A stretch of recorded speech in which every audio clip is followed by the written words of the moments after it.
Shaampiyoonaan atileetiksii qaxxaamura biyya addunyaa bara 2026 Ameerikaatti gaggeeffamuuf wayita deemu kanatti imbaasiin Ameerikaa Finfinneetti argamu atileetota Itoophiyaa 14 viizaa dhorkachuu barruun fiigicha Kanaadaa Leetsraan.com gabaaseera.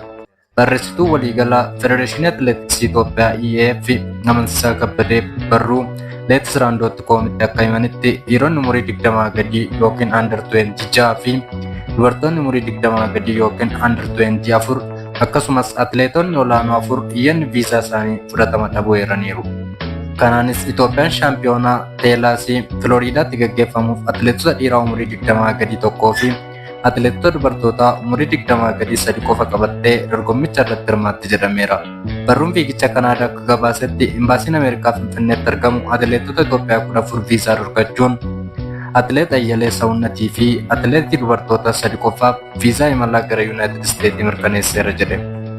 Kunis seenaa Itoophiyaa waggoota 44 oliif shaampiyoonaa qaxxaamura biyya addunyaa Kanaadaatti gaggeeffamu irratti qabdu haalaan gadi buusa jedhamee sodaatameera.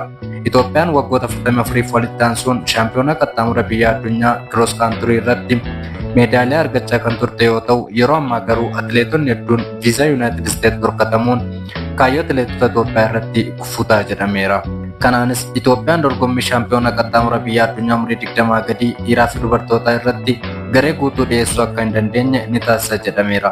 Gama Federeeshinii Atileetiksii Itoophiyaan hanga ammaatti sababiin dhorkaa viizaa kun kan hin ibsamne yoo ta'u, iyyannoon viizaa muddee 12 dhiyaate marsaa jalqabaa keessaa nama 34 keessaa 23 dhorkanii marsaa lammaffaa torbee muraasa booda immoo waan wal fakkaataan deebi'eera jedhame.